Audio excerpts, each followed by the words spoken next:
بسم الله الرحمن الرحيم ياسين والقرآن الحكيم إنك لمن المرسلين على صراط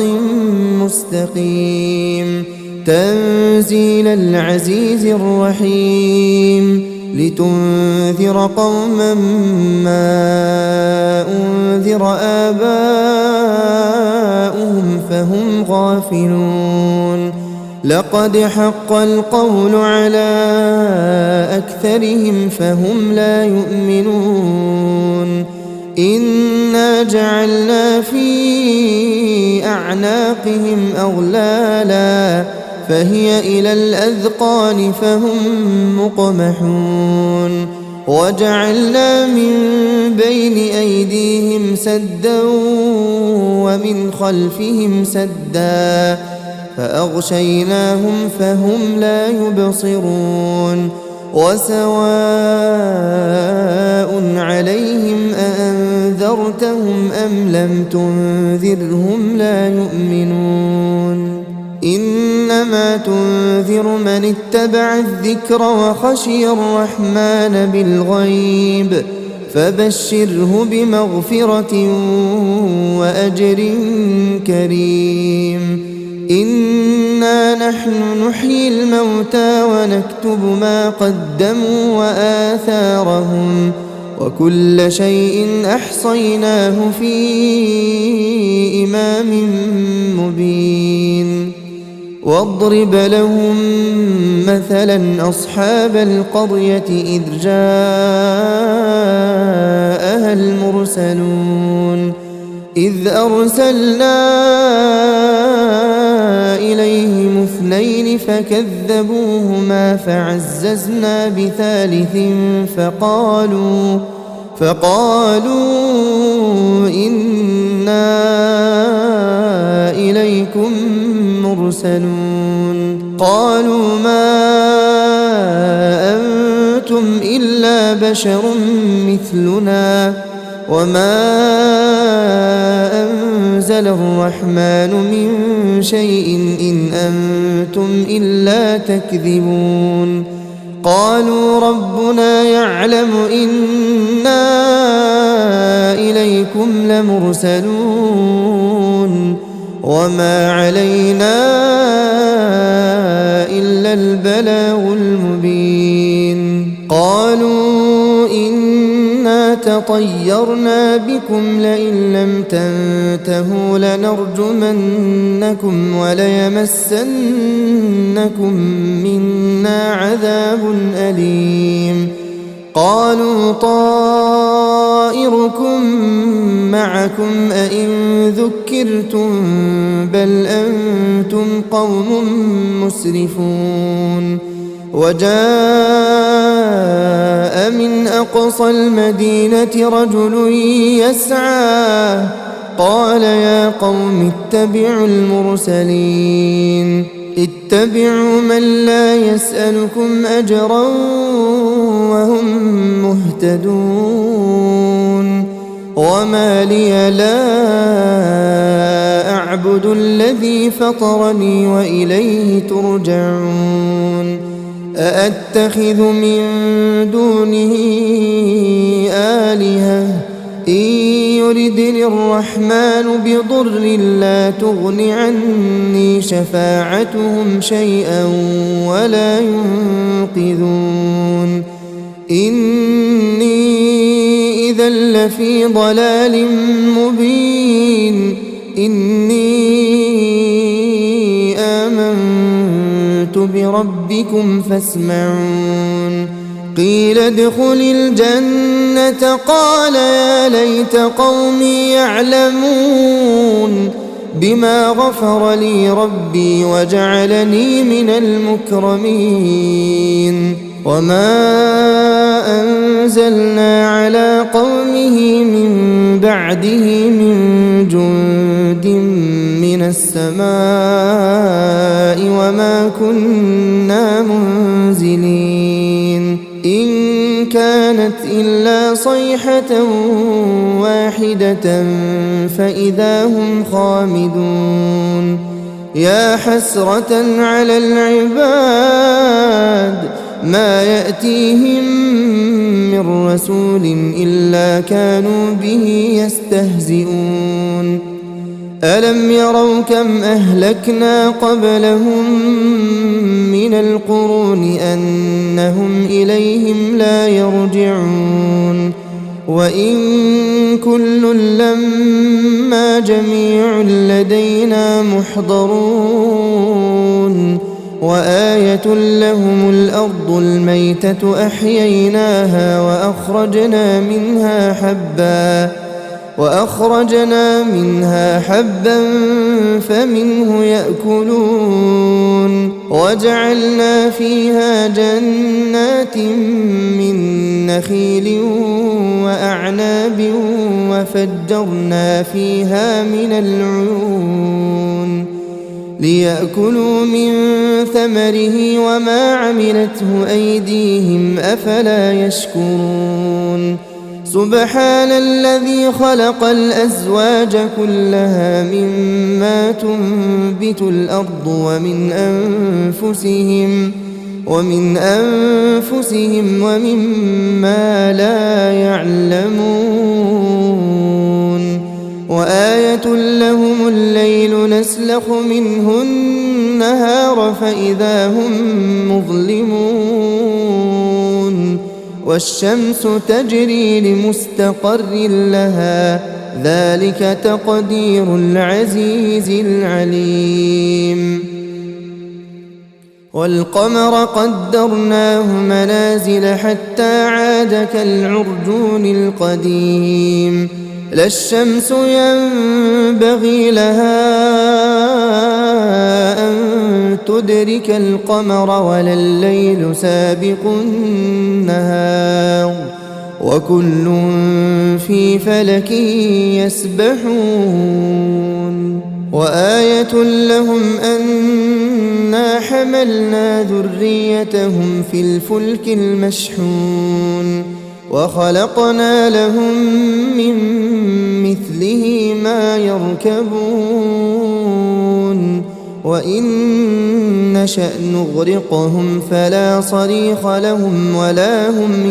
ينقذون إلا رحمة منا ومتاعا إلى حين وإذا قيل لهم اتقوا ما بين أيديكم وما خلفكم لعلكم ترحمون وما تأتيهم من آية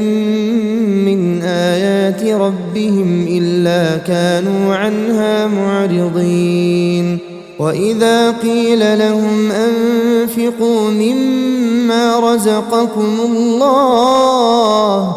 قال الذين كفروا للذين آمنوا أنطعم من لو يشاء الله أطعمه إن أنتم إلا في ضلال مبين ويقولون متى هذا الوعد إن كنتم صادقين ما ينظرون إلا صيحة واحدة تأخذهم وهم يخصمون فلا يستطيعون توصية ولا إلى أهلهم يرجعون ونفخ في الصور فإذا هم من الأجداث إلى ربهم ينسلون قالوا يا ويلنا من بعثنا من مرقدنا هذا ما وعد الرحمن وصدق المرسلون إن كانت إلا صيحة واحدة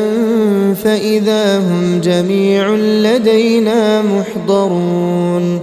فاليوم لا تظلم نفس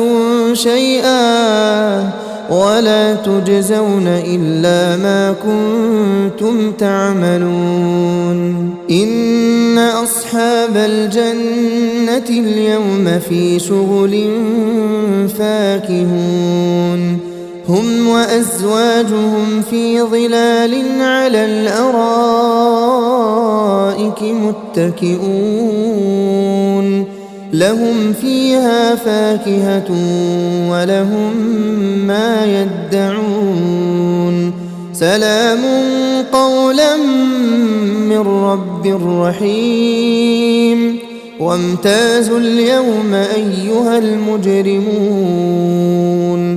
ألم أعهد إليكم يا بني آدم ألا تعبدوا الشيطان إنه لكم عدو مبين وأن اعبدوني هذا صراط مستقيم ولقد أضل منكم جبلا كثيرا أفلم تكونوا تعقلون هذه جهنم التي كنتم توعدون اصلوها اليوم بما كنتم تكفرون اليوم نختم على أفواههم وتكلمنا أيديهم وتشهد أرجلهم بما كانوا يكسبون ولو نشاء لطمسنا على أعينهم فاستبقوا الصراط فأنى يبصرون ولو نشاء لمسخناهم على مكانتهم فما استطاعوا مضيا ولا يرجعون ومن نعمره ننكسه في الخلق أفلا يعقلون وما علمناه الشعر وما ينبغي له إن هو إلا ذكر وقرآن مبين لينذر من كان حيا ويحق القول على الكافرين أولم يروا أنا خلقنا لهم مما عملت أيدينا أنعاما فهم لها مالكون وذللناها لهم فمنها ركوبهم ومنها يأكلون ولهم فيها منافع ومشارب أفلا يشكرون واتخذوا من دون الله آلهة لعلهم ينصرون لا يستطيعون نصرهم وهم لهم جند محضرون فلا يحزنك قولهم إنا نعلم ما يسرون وما يعلنون أولم ير الإنسان أنا خلقناه من نطفة فإذا هو خصيم مبين وضرب لنا مثلا ونسي خلقه قال من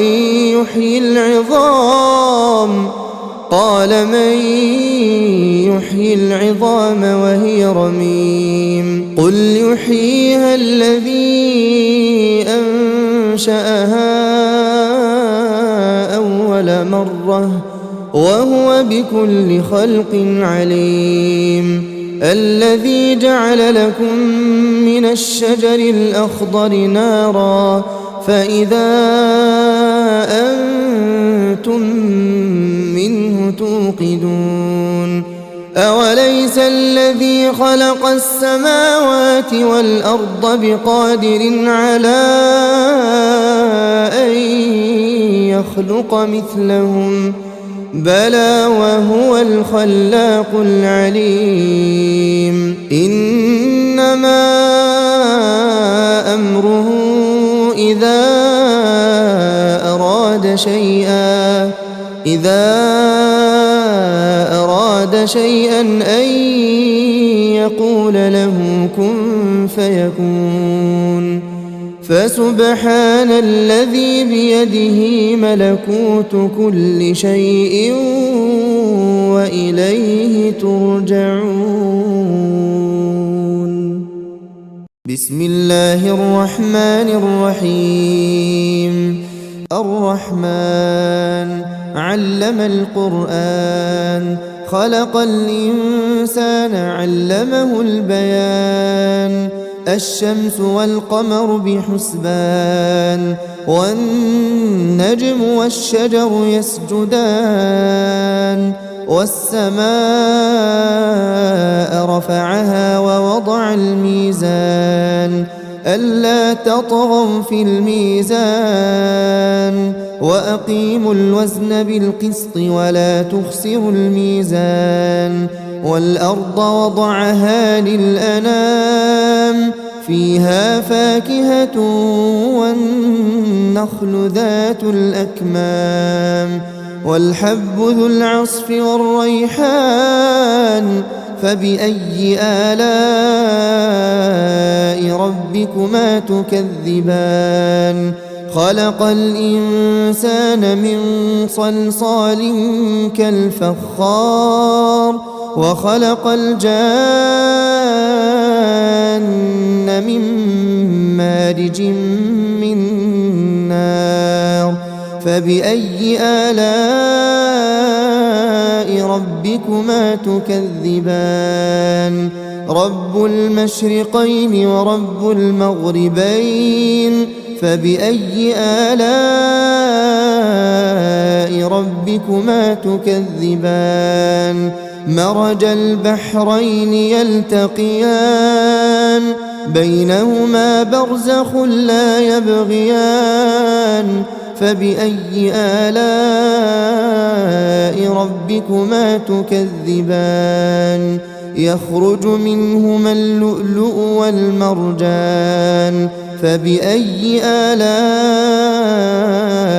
ربكما تكذبان وله الجوار المنشآت في البحر كالأعلام فبأي آلاء ربكما تكذبان كل من عليها فان ويبقى وجه ربك ذو الجلال والإكرام فبأي آلاء ربكما تكذبان يسأله من في السماوات والأرض كل يوم هو في شأن فبأي آلاء ربكما تكذبان سنفرغ لكم أيها الثقلان فبأي آلاء ربكما تكذبان يا معشر الجن والإنس إن استطعتم أن تنفذوا من أقطار السماوات والأرض فانفذوا لا تنفذون إلا بسلطان فبأي آلاء ربكما تكذبان يرسل عليكما شواظ من نار ونحاس فلا تنتصران فبأي آلاء ربكما تكذبان فإذا انشقت السماء فكانت وردة كالدهان فبأي آلاء ربكما تكذبان فيومئذ لا يسأل عن ذنبه إنس ولا جان فبأي آلاء ربكما تكذبان يعرف المجرمون بسيماهم فيؤخذ بالنواصي والأقدام فبأي آلاء ربكما تكذبان هذه جهنم التي يكذب بها المجرمون يطوفون بينها وبين حميم آن فبأي آلاء ربكما تكذبان ولمن خاف مقام ربه جنتان فبأي آلاء ربكما تكذبان ذواتا أفنان فبأي آلاء ربكما تكذبان فيهما عينان تجريان فبأي آلاء ربكما تكذبان فيهما من كل فاكهة زوجان فبأي آلاء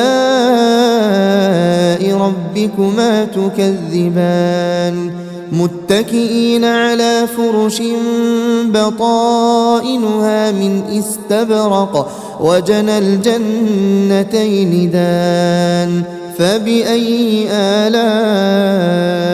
ربكما تكذبان فيهن قاصرات الطرف لم يطمثهن إنس قبلهم ولا جان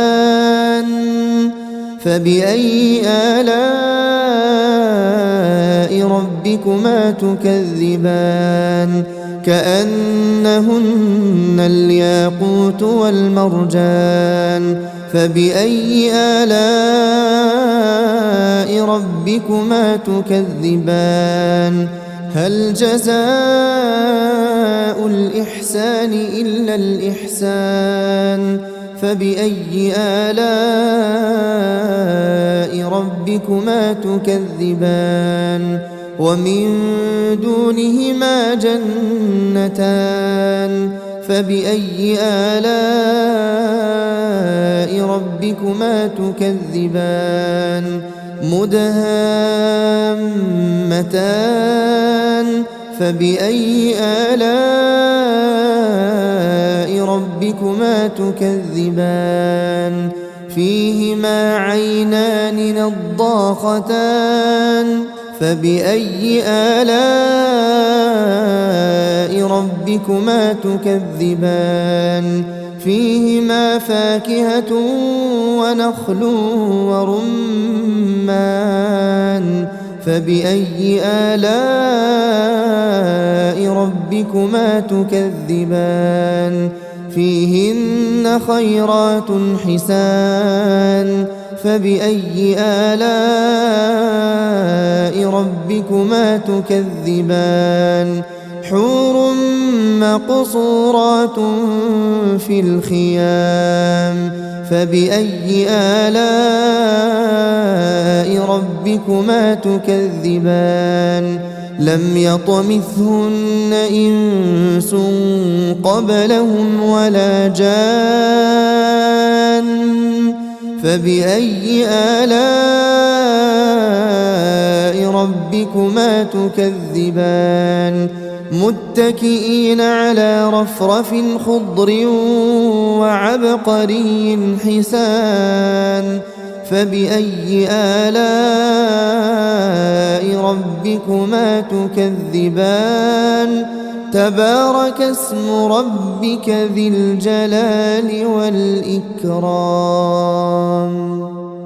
بسم الله الرحمن الرحيم تبارك الذي بيده الملك وهو على كل شيء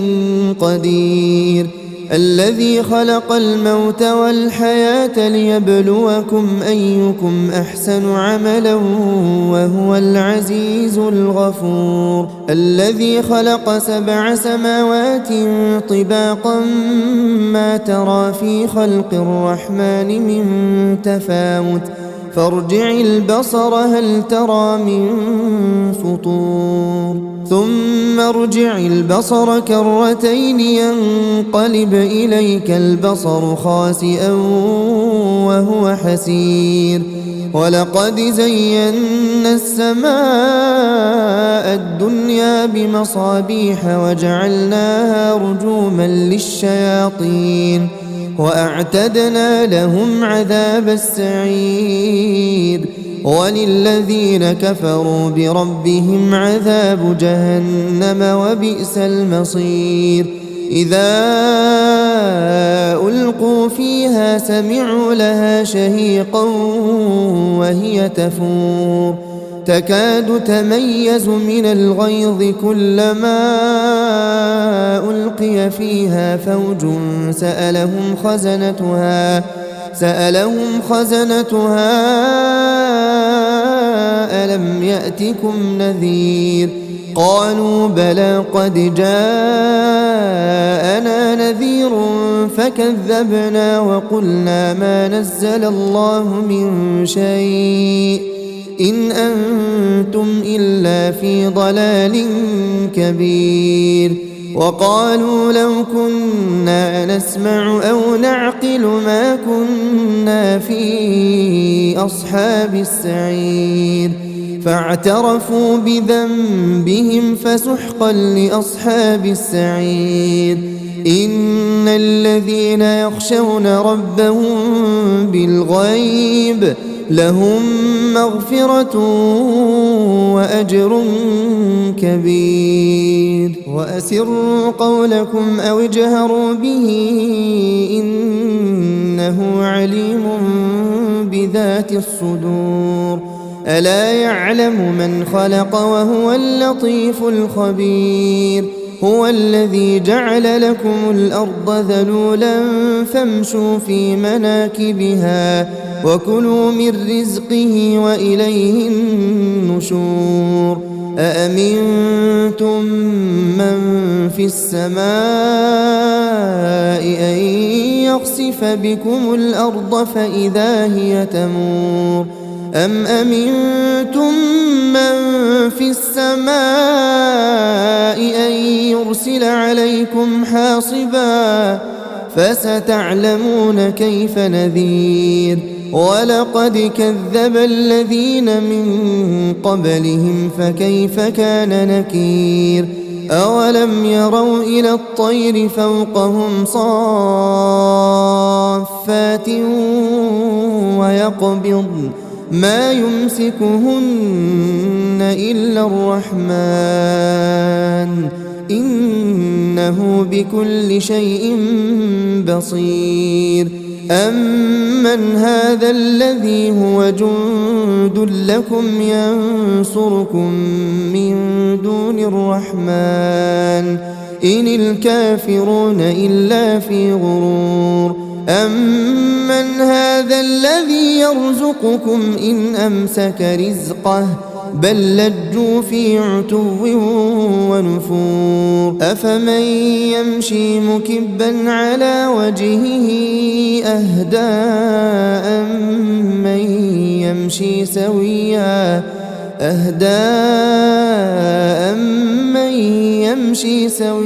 على صراط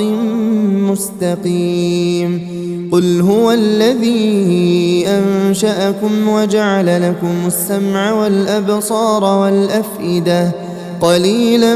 ما تشكرون قل هو الذي ذرأكم في الأرض وإليه تحشرون ويقولون متى هذا الوعد إن كنتم صادقين قل إنما العلم عند الله وإنما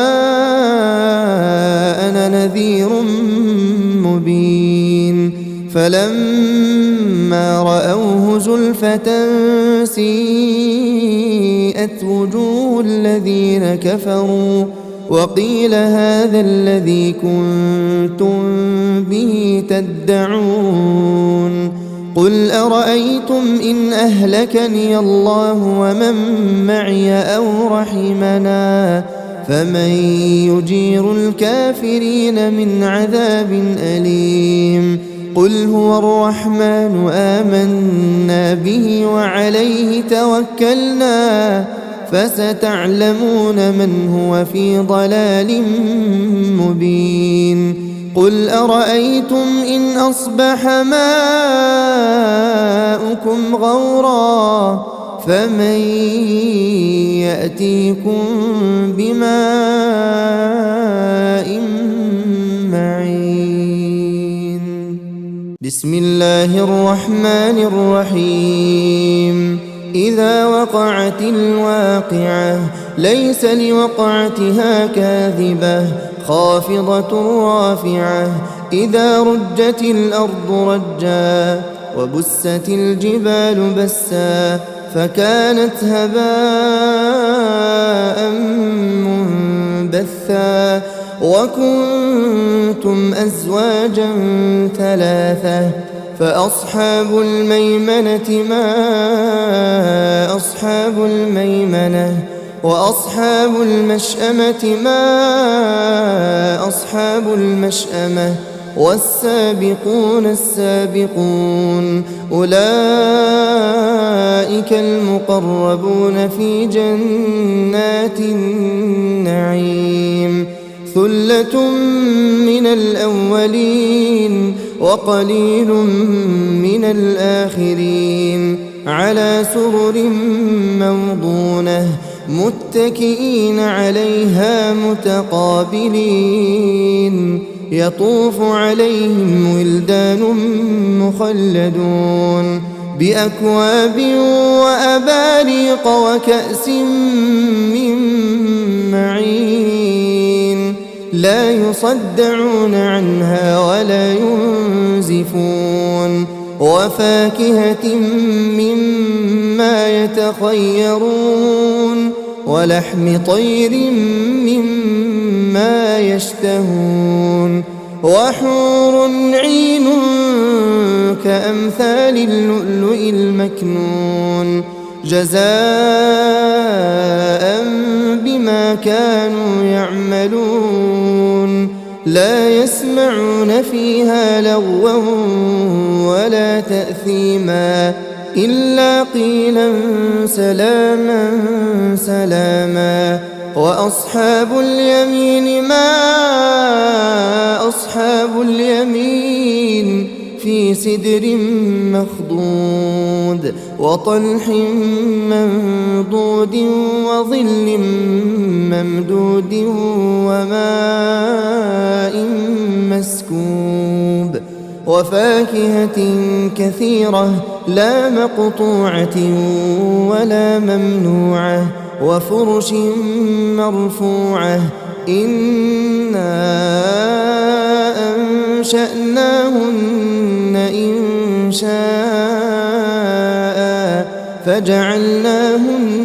أبكارا عربا أترابا لأصحاب اليمين ثلة